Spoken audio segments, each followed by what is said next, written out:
Isipin mo, yung pinaka-passionate na taong kilala mo. Yung tipong laging may malaking pangarap para sa komunidad ninyo o kaya sa kumpanya. Oo, yung laging unang nagtataas ng kamay kapag may bagong inisyatibo, di ba? Mismo, yung laging game. Pero nasaan sila ngayon? Kasi madalas, kung titingnan natin ng mabuti, sila yung mga tahimik na ngayon. Sila yung mga na-burnout, naubos na. Tama, minsan nga ayaw nung sumali sa kahit anong proyekto eh.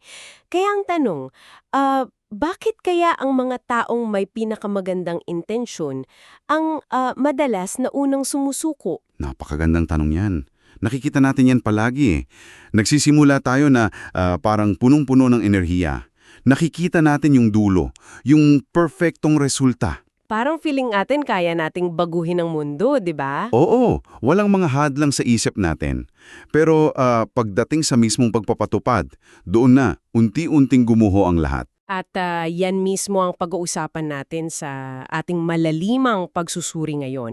Kinuha natin ang mga konsepto mula sa isang napakakalaman na reading material tungkol sa leading ministry projects. Napakaganda ng source material na yan. Sobra. Ang mission natin ngayon ay sagutin kung bakit hindi sapat ang puro good intentions lang para makabuo ng tunay na pagbabago. Titingnan natin kung paano ba nagiging isang nakikitang pagkilos o yung tinatawag sa notes natin na applied faith ang isang malaking bisyon. Sa pamamagitan siyempre ng paglalagay ng tamang istruktura.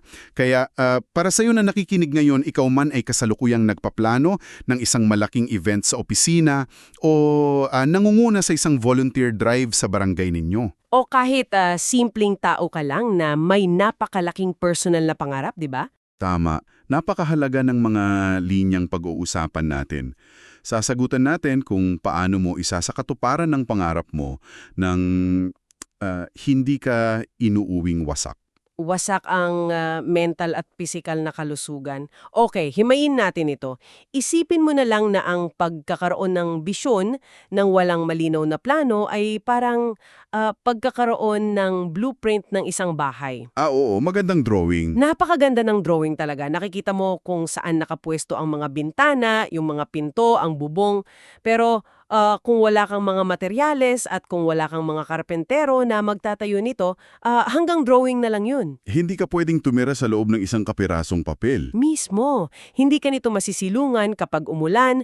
Kailangan may konkretong aksyon talaga. Totoo yan. Diyan papasok yung tinatawag nating puhang sa pagitan ng inspirasyon at implementasyon.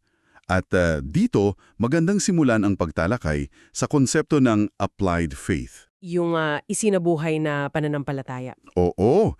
Ayon sa mga notes natin, bago pa man tayo umabot sa paggawa ng mga kalendaryo o mga spreadsheets at logistics, ang lahat daw ay nag-uumpisa muna sa isang malalim na pakiramdam ng pabigat sa puso, yung burden, kumbaga. Teka, ipaliwanag natin yan ng mabuti. Kasi madalas, kapag sinabing proyekto, ang naisip agad natin ay pagiging abala. Oo, kailangan may ginagawa agad, di ba? Parang action agad. Pero base sa binabasa natin, ang pinakaugat pala ay isang espiritual o emosyonal na bigat. Gaya ng paalala sa aklat ni Santiago, ang pananampalataya na walang kalakip na gawa ay patay. Walang silbi, kumbaga. Ibig sabihin, ang tunay na pag-ibig kailangan mag-translate into actual service. Ang katotohanan, dapat maging pagtuturo. Hindi pwedeng puro feelings lang. Eksakto. At ang pinakamagandang historical na halimbawa na ibinigay sa binabasa natin ay yung kwento ni Nehemias. Paborito ko yan. Isipin mo, yung context niya kasi nasa malayo siyang bansa, nagtatrabaho para sa isang makapangyarihang hari, tapos nakatanggap siya ng balita na ang mga pader ng sarili niyang lungsod, ang Jerusalem ay sira-sira. At ang mga tao doon ay nasa matinding panganib. Oo. Tapos, anong una niyang ginawa? Hindi siya agad nagpatawag ng strategy meeting, hindi siya agad nag-sketch ng bagong pader o naghanap ng mga mason. Umiiyak siya, di ba? Umiyak siya, nagayuno siya. Nanalangin siya. Ipinapakita nito na ang tunay na pamumuno hindi nag-uumpisa sa simpleng ambisyon o gusto lang mag-project. Nag-uumpisa ito sa isang matinding kalungkutan para sa isang sirang sitwasyon. Gusto kong i-highlight yan. Kailangan mo munang maramdaman ang bigat bago mo ito kayang buhatin.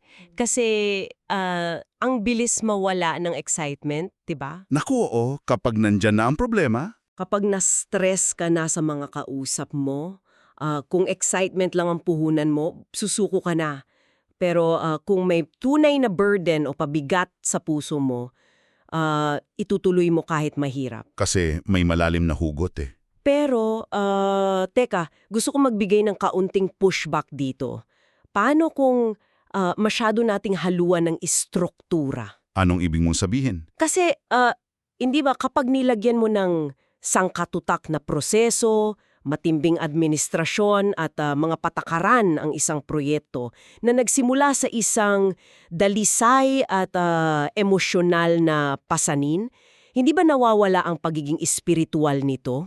Parang nagiging corporate masyado. Oo, parang nagiging isang malamig na korporasyon na lang ang lahat at nawawala na yung puso. Ang nakakabilib dito ay ang kabaliktaran pala, ang totoo sa totoong buhay. Wait, paano naging kabaliktaran? Kasi madalas nating isipin na ang istruktura ay kaaway ng puso o ng espiritu, pero sa katunayan, ang istruktura ang mismong nagpoprotekta sa misyon. Okay, bigyan mo ako ng halimbawa. Sige, isipin mo ang isang community pantry.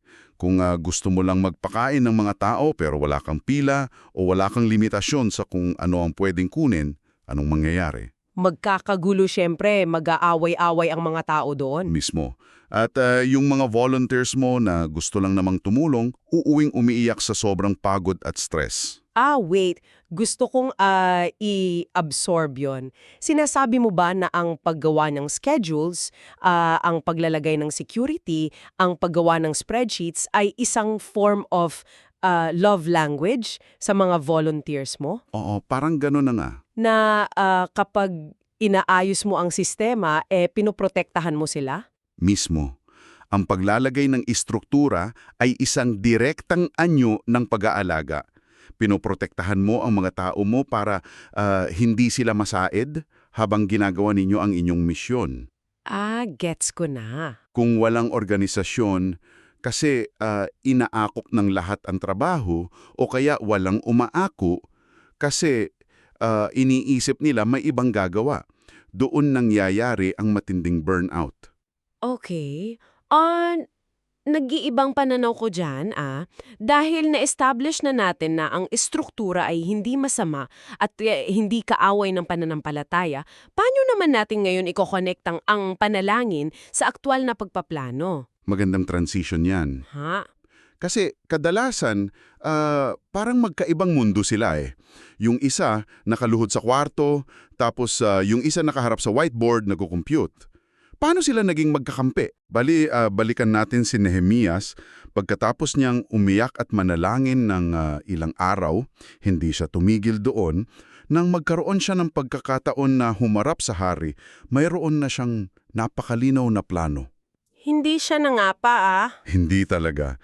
Humingi siya ng mga sulat para sa ligtas na paglalakbay, parang passports or visa sa panahon ngayon. Humingi siya ng partikular na dami ng kahoy mula sa kagubatan ng hari. para may materyales sa pagtatayo. Tama. At bago siya magsalita sa mga tao sa Jerusalem, nag-ikot muna siya sa gabi ng tahimik para kilatisin kung gaano kalala ang sira ng mga pader. Ito ay pananampalataya na may kasamang matinding foresight o pananaw sa hinaharap. Naalala ko rin dito sa source materials natin, yung pag-uusap tungkol sa mismong kalikasan ng Diyos na siya ay Diyos ng kaayusan. O God of Order. Tingnan mo yung kwento lang ng paglikha, di ba? May malinaw na pagkakasunod-sunod eh.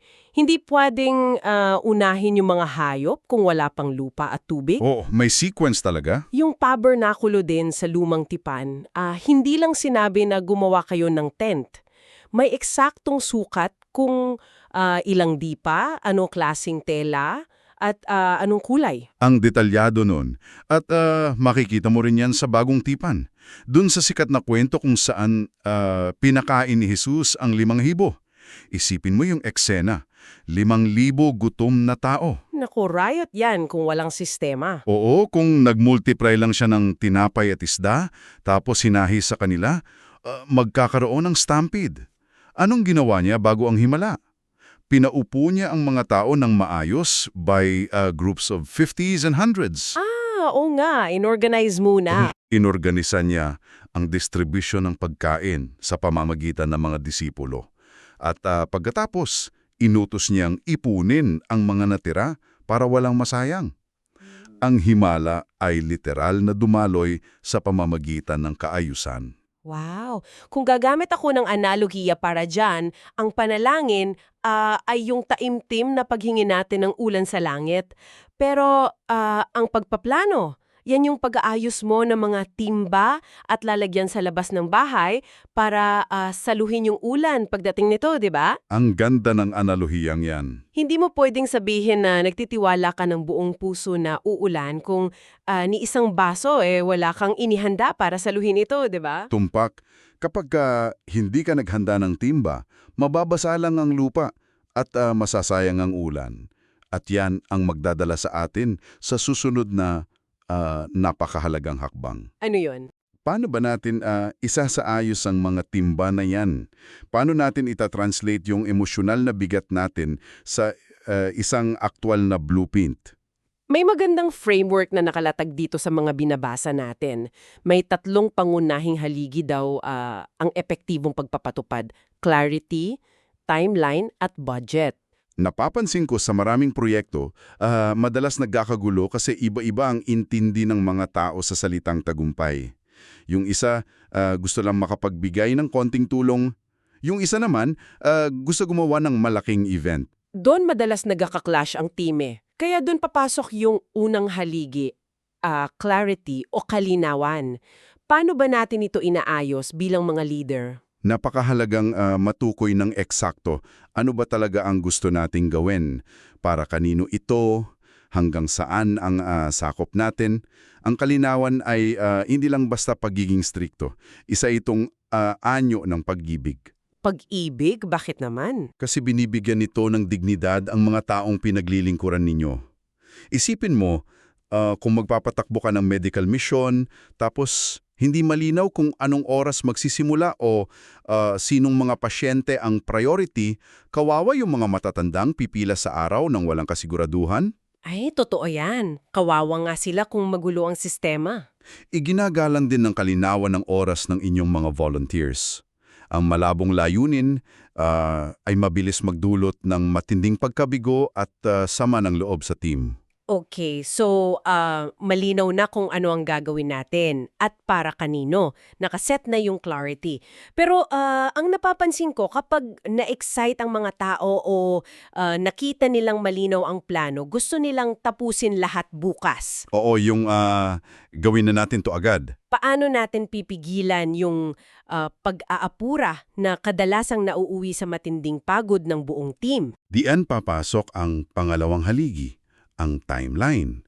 Hindi pwedeng gawin ang lahat ng bagay ng sabay-sabay. Ang anumang bisyon ay nangangailangan ng pagkakasunod-sunod. Kailangan by phases. Kailangan ng mga milestones o yung mga hakbang-hakbang na tagumpay. Sinasabi sa notes natin na ang mga milestones na ito ay nagsisilbing mga tanda ng biyaya. Nagbibigay ito ng pag-asa. Parang little wins na nagmo-motivate? Tama. Kapag nakita ng team mo na natapos nila ng maayos ang Phase 1, kahit pagod sila, lalakas ang loob nila para sa Phase 2. Hindi sila ma-overwhelm dahil alam nilang may boundary ang bawat yugto. Makes perfect sense. Hinahati mo yung tagumpay sa maliliit na piraso para madaling guyahin. Okay, so malinaw ang target, may schedule na tayo, pero in reality, walang gagalaw kung walang pondo. Ayan ang pinakamahirap pag-usapan minsan. Kahit anong ganda ng pangarap natin, Ev, madalas nagkakaila-ilaw ang mga tao kapag usapang pera na. Bakit ganun? Kasi marami ang naiilapdian. Tingin ng iba, makamundo daw ang pag-uusap tungkol sa budget na siyang pangatlong haligi natin. Pero ang pagbabudget ay hindi pagkawala ng pananampalataya. Ano siya kung ganun? Ito ay ang responsableng pagbibilang ng halaga, counting the cost, na itinuro rin mismo ni Jesus. Ang totoo, ang budget ay isang moral na dokumento. Teka, moral na dokumento? Paano naging isyung moral ang simpleng math at computation? Bale, isipin mo ito. Kung nag-donate ang isang simpleng manggagawa ng ₱100 mula sa kakarampot niyang sweldo para sa inyong charity project, tapos nasayang ito kasi mali ang kwenta ninyo sa logistics o sumobra ang binili ninyo dahil walang listahan. Ang sakip nun para sa nag-donate. Hindi lang basta pera ang nasayang doon. Nasayang ninyo ang tiwala at pawis ng taong iyon. Nagsasabi ang maayos na budget na iginagalang mo ang bawat pisong ibinibigay ng mga taong nagsasakripisyo. Pinoprotektahan mo ang integridad ng buong grupo. Dito na magiging sobrang kawili-wili ang usapan kasi alam nating lahat na madalas nating marinig ang linyang God will provide o magpo-provide ang Diyos, huwag kayong mag-aala. Nako, madalas nga yan. Paano natin sasagutin ang mga taong ginagamit ang katagang ito para pagtakpan ang kanilang katamaran sa pagbabudget at kawalan ng paghahanda? Minsan kasi nagiging pampalubag-loob na lang yan para sa mga leader na ayaw magplano eh. Kung ikokonekta natin ito sa mas malaking larawan, walang dudan isang makapangyarihang katotohanan na ang Diyos ay naglalaan. Pero hindi ito kailanman dapat gamitin bilang excuse para maging pabaya. Hindi siya pwedeng license para maging tamad. Oo, maglalaan siya, ngulit madalas kung paano niya pinakain ang 5,000 sa pamamagitan ng kaayusan, naglalaan din siya sa pamamagitan ng mismong disiplina natin, ng malinaw na paghanda at ng ating pananangutan. Kasi nga, tayo magsiset ng buckets, di ba? Mismo, ang hindi pag-iisip ng maayos at pag-asa na lang na may himalang sasalo sa inyo sa huling sandali ay hindi matibay na pananampalataya. Madalas, isa itong presumption. Binigyan tayo ng isip at kakayahan para gamitin ito ng may responsibilidad. Boom! Napakatinding paalala niyan. Hindi mo pwedeng idahilan ang pananampalataya para i-justify ang pagiging irresponsable. Okay, so ngayon, isipin natin na naitayo na natin ang 3 haligi. Malinaw ang lahat? Malinaw ang plano, may sinusunod na timeline, nakabudget bawat sentimo, handa na ang lahat. Pero dito na papasok yung tinatawag nating superhero syndrome sa mga leader. Ayaw mag-delegate? Oo, may plano na nga, pero gusto ng leader na siya ang bumili ng materyales, siya ang makipag-usap sa mga tao, siya pa ang mag-asikaso ng permit. Paano ba natin bibitawan ang kontrol para mas lumago ang proyekto nang hindi tayo nababaliw? Diyan pumapasok ang pangangailangan para sa delegation o epektibong pag-aatas ng gawain. Sinasabi sa source materials natin na ang delegation ay hindi lang basta't pagpapasa ng trabahong ayaw mong gawin para gumana ang buhay mo. So, hindi lang siya outsourcing. Hindi. Ito ay isang proseso ng paghubog sa ibang tao. Isa itong discipleship. Nangitayo ni Nehemias ang pader. Hindi siyang nagpatong ng bawat bato. Binigyan niya ng tiyak na bahagi ang iba't ibang pamilya, mga pari, hanggang sa mga panday. In-involve niya yung buong community. Sa pagbibigay niya ng responsibilidad, hindi lang niya pinabilis ang trabaho, bumuo siya ng isang community na nagmamalasakit sa resulta. Ang pag-aatas pala ay isang pagtitiwala na nagpapalago sa kakayahan ng iba. At maniwala ka sa akin, kailangan talaga ang napakaraming kamay.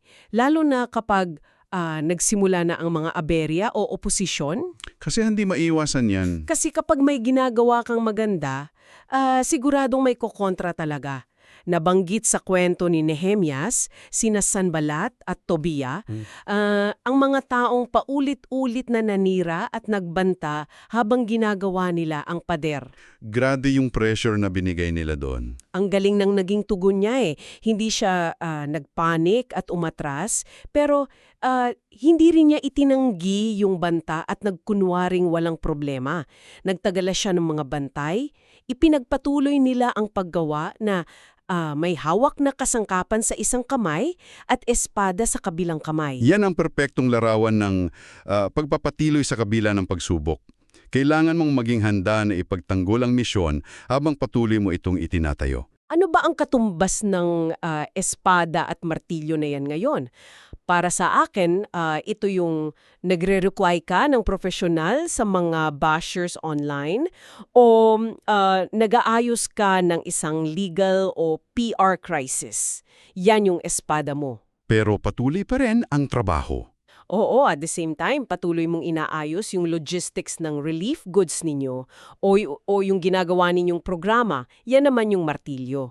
Hindi pwedeng espada lang ang hawak mo at puro kapakipag-away kasi walang matatayong pader. Tumpak na modernong analohiya.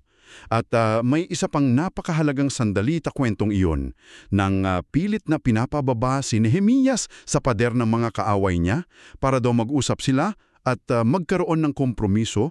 Ang sagot niya ay puno ng tinatawag nating holy focus. Ano daw sinabi niya? Sinabi niya, gumagawa ako ng dakilang gawain at hindi ako maaaring bumaba. Naintindihan niya na hindi lahat ng imbitasyon sa buhay natin ay isang oportunidad. Ang iba roon ay napakagantang distraksyon lamang, na ang nag-iisang layunin ay alisin ang atensyon mo at pababain ka sa iyong tunay na misyon. Kaya ano ba talaga ang ibig sabihin nito para sa atin? Kasi ang gaming nag-aagawan sa oras natin, paano natin makikilala kung ang isang bagong ideya o proyektong inaalok sa atin ay isang tunay na bukas na pinto na dapat natin pasukin? Mahirap timbangin minsan, ano? O baka isa lamang magandang distraksyon para bitawan natin ang pader na ipinapagawa sa atin. Halimbawa, may programa ka para sa pagtuturo sa mga bata. Tapos may nag-alok na gumawa rin kayo ng animal shelter. Magandang animal shelter. Pero yun ba talaga ang mission mo? Diyan magagamit yung clarity o kalinawan na pinag-uusapan natin kanina. Kung malinaw sa'yo ang pabigat o burden na unang ibinigay sa puso mo, yun ang magiging filter mo. So yun ang magiging guide. Tatanungin mo ang sarili mo, ang bagong ideyang ito ba ay tumutulong para mas mapatibay ang pader na kasalukuyang kong ginagawa? O kinukuha ba nito ang oras, pera at enerhiya ng mga tao ko? Maganda man pero baka nakaka-drain sa main goal. Hindi sapat na ang isang bagay ay basta maganda o nakakatulong. Dapat ay nakaayon ito sa mismong misyon na pinagkatiwala sa iyo. Ang kayang humindi sa mga magagandang distraksyon ay tanda ng isang may gulang na liderato. Napakalalim niyan. Ang pag-say no sa mabubuting bagay para maprotektahan ang pinakamahalagang bagay. Kung pagsasama-samahin natin ang lahat ng napag-usapan natin. Ang dami nating na-cover talaga. Mula sa pagkilala sa tunay na pabigat sa puso natin, na mas malalim sa simpleng excitement, papunta sa pagpaplano bilang katambal ng panalangin, sa paglalatag ng matibay na haligi ng clarity timeline at budget, hanggang sa pag-delegate at pagpapanatili ng focus laban sa mga distraksyon. Nakikita talaga natin kung paano nagiging isang nakikitang realidad ng isang pangarap, ano? Oo. Paano mo i-summarize ito para sa kanila? Ang pinakabuod ng lahat ng ito ay ang pag-unawa na ang epektibong pamumuno ay nagsisilbing matibay na tulay sa pagitan ng ating taimtim na panalangin at ng aktwal na resulta. Walang magic. Trabaho talaga siya. Para sa iyo na nakikinig at nagpapapagod ngayon sa isang proyekto, gusto naming ipaalala na ang iyong ginagawa Gaano man kaliit o kabagot ang mga detalye gaya ng pag-aayos ng schedule ng mga tao mo, paggawa ng listahan ng bibilhin, o pag-aayos ng budget, hindi ito simpleng administratibong gawain lamang. Hindi lang siya paperworks. Ito ay isang napakalinaw na anyo ng konkretong pag-ibig. Isa itong banal na paglilingkod na nagbibigay ng laman at buto sa iyong pananampalataya. Walang nasasayang na pagod o spreadsheet kapag ito ay ginagawa ng may malinaw na layunin para sa iba. At bago tayo tuluyang magpaalam, gusto kitang iwanan, ikaw na kasalukuyang nakikinig at marahil ay nababypass na ng stress ng isang kaisipan na pagmumuni-munan mo. Maganda yan. Anong thoughts mo para sa kanila? Madalas, iniisip natin na ang perpektong sitwasyon para magtagumpay ang pangarap natin ay yung perpekto din ang paligid. Gusto natin ng walang limitasyong pondo, lahat ng materyales ay nandyan na, bukas at lahat ng tao perpektong susunod ng walang reklamo o aberya. Pero alam nating dalawa na halos hindi kailanman nangyayari yun sa totoong buhay. Laging may kulang. Laging may problema. Mismo! Kaya paano kung ibang anggulong tingnan natin? Paano kung ang mga kakulangan at limitasyon na kinakaharap mo ngayon sa iyong proyekto, yung kakulangan sa manpower, yung sobrang higpit ng budget ninyo, yung kawalan ng oras, ay hindi talaga sumpa? Paano mo nasabi yan? Ano kung ang mga ito ang mismong mga kasangkapan na ginagamit ngayon upang pilitin kang mag-delegate at magtiwala sa ibang tao? Paano kung ang mga limitasyong ito ang pumipilit sa'yo na mag-isip ng mas malalim, maging mas malikhain at bumuo ng isang komunidad na sama-samang nagtutulungan imbes na solohin mo at maging isang one-man show? Napakagandang isipin yan. Paano kung ang limitasyon ay hindi talaga hadlang, kundi isang natatanging pinto para makabuo ka ng mas matibay at mas malalim na samahan sa mga taong nasa paligid mo? Yan ang hamon ko sa iyo.